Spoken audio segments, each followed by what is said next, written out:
Hello everyone, welcome to my channel. And the case that we're going to be talking about today is one of the biggest sex scandals that has happened in India. That's actually been reported. So it took place between 1991 and 1992. I just do want to put a little bit of disclaimer that it does contain sexual content and rape and everything like that. So if that's something that triggers you, please exit this video right now. So let's get into this. So this was the biggest sex scandal that took place in 1991-1992 in Ajmer, Rajasthan. Okay, Ajmer is known to be a well-known place, a holy place, and Ajmer Sharif is really famous there. There was also a school that was there which was called Sofia Secondary School. It was well known. It was only a girls' school. And anyone that was upper middle class or that was really intelligent would get into this school. But if the girls, they ever wanted to meet any boys or anyone of the opposite sex, they had to go out of the school to do that. And that's where today's case pretty much takes place, around those circumstances. So there was a grade 8 girl. She met Farooq Chisthi, who was a member of the Youth Congress Party at the time. He was from a very influential family, and he was much older than the girl. And he approached her, and they soon began a friendship. And the girl would bunk school to see him, and their friendship really soon turned into a love interest. And they started seeing each other, and she would bunk school to go spend time with Farooq. Now, in this scandal, it wasn't just something that just happened like that. This was a well sort of plan, and there were 3 people involved in it. It was Farooq, Anwar, and their other brother, which was Nafeez Chisthi. Now, Farooq was the mastermind behind this whole scandal. He was the one that had planned everything and kind of made a plan of how it's going to work. So once the girl was comfortable with Farooq, and she let her guard down and she trusted him blindly. Farooq invited her one day to his farmhouse, and she agreed, and she went with him to his farmhouse, and he asked her to have sex with him, and she agreed, and they did have sex. But what happened was that he had taken pictures of the girl when they were having intercourse. And then once they had sex, he quickly changed from a very sweet person, and he quickly changed. He was like, I have these pictures of you.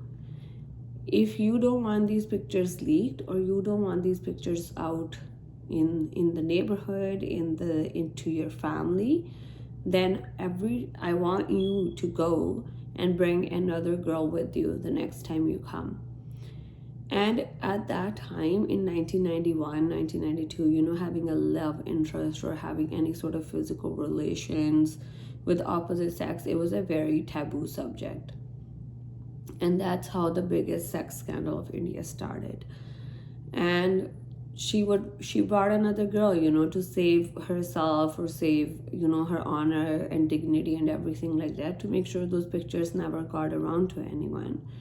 And then they would do the same to every girl. And as the scandal continued, basically what happened was a lot more men got involved in it. A lot of them were like arm handlers, so they would be bringing in girls or taking their pictures or everything like that. And a lot of big politicians got involved in it as well, who were taking advantage of these girls. Now, one of the arm handlers had given pictures of the girl to get developed from negatives to like actual pictures. So if you don't know, back in the day, they'd have like these reels of negatives that they would put into the camera, and then you'd have to get them developed to get the actual pictures once they've been taken. Now, once these pictures were given to get developed, the photographer that they were given to, he showed these pictures to his friends, who then showed them further, and then somehow these pictures got around to the families. And a lot of these girls, because they were being isolated and they were essentially getting raped, had already committed suicides in Sofia secondary school. So everyone was kind of on edge, like, why is it happening in this specific school? Or what's the reason behind it? And once these pictures started circulating, the parents kind of put one and one together, and they were like, our girls are being raped, and that's why they're committing suicides. And these pictures somehow got around to a colleague of a newspaper, like a newspaper company, and it was Navjyoti newspaper. And the colleague was like, he took the pictures to his other colleague and was like, I have the pictures of this girl. We could easily blackmail her, and we could, get more girls involved in this, and then we could take advantage of these girls. And this newspaper person was so taken aback. He was like, if my colleague could think this about these pictures and try to take advantage of these girls, think about how many other people there are that are trying to do the same thing to these girls.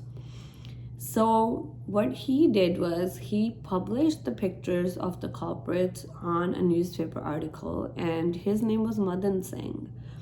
He published the pictures, and the article got out, and the next day Ajmer was on lockdown because a lot of the girls that were getting raped were Hindu, and Farooq, Anwar, and his brother Nafeez Chisthi were Muslims. So they knew that it would turn into like this religious thing, and it would turn into a riot in Ajmer, so they put Ajmer on lockdown. Now, out of the approximately 200 girls that they're guessing that got raped, that actually reported it, only 32 girls came forward to identify the men. And out of those 32, a lot of them were getting threats, and they were getting harassed. Their families were getting threats, and their families were getting harassed. Only 2 stood the ground till the end. And while the pictures got out and all of this was happening, Madan Singh got followed, and he was followed by a van, and it had 4 men in it, and they ended up shooting him in his right hip. Now, to save himself, he jumped into a nearby sewer. And with all the noise, and the commotion, a lot of people gathered there, and they took him to hospital. He was in the hospital for 2 days. He did have like a police guard guarding him because Ajmer was on lockdown because of the article that he had published. However, 3 men got into the hospital past the policeman that was guarding him somehow. They ended up shooting Madan Singh, and he eventually died. Now, when this case was taken to the police, the 2 girls that stood their ground and were like, they identified the culprits, and they identified who did this to them, who was pretty much involved. They identified 12 men, and out of those 12 men, 8 got released on bail, and they escaped and ran away from Ajmer. Only 4 were left. And in 1998, those 4 men, they got life imprisonment sentences. Now, the main mastermind behind this, Farooq Chisthi, he, at the time in 1993, his lawyer was able to prove that he was mentally unstable, he was maniac, and he was, a mental person and had mental problems. So he got off like that in 1993. And he, even in court, Farooq Chisthi was acting like he was unwell and he was mentally not doing well. So the court let him go free without any charges. Now, eventually what started happening was even the 4 that were charged with life imprisonment, they were slowly getting out on bail one by one. And in 2007, the court declared that Chisthi was a culprit. Okay, so Farooq Chisthi got into prison in 2007. That's how long it took. So it happened in 1991, 1992. The initial people that got arrested got, their sentences in 1998. A lot of them were now getting out on bail. And then it took from 1998 to 2007 for Farooq Chisthi to get arrested and get charged with this. And then eventually, the high court in Rajasthan declared in 2013 that Farooq Chisthi had served enough time for his crime and he was let go. And even today, he is roaming around freely in Ajmer, Rajasthan.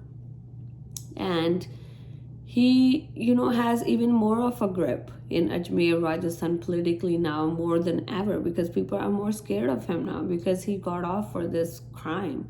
And these girls whose lives were affected, even till now, they get asked if they were involved in that sex scandal. If they try to go anywhere, their families, they try to get any they try to get married or anything like that, their pictures got checked to see if they went to Sofia secondary school at that time or if they were involved in this scandal. So they're still living with the consequences of that scandal, while Farooq Chisthi, Anwar, and then their brother Nafeez Chisthi are roaming around freely. They have even a bigger grip in Rajasthan Ajmer now than they ever did, and people are more scared of them. And I just want you guys to share this case, and just kind of as it shows the loopholes in the system in India, in the political, the political power that people hold and how they have a grip on the justice system in India and how they get away with doing big crimes. So guys, please do share this video just for awareness and just for so that more people are aware of these cases and how these people have a hold on the justice system and what money and power can do. So please share it and do subscribe to the channel, and I'll see you guys in the next video.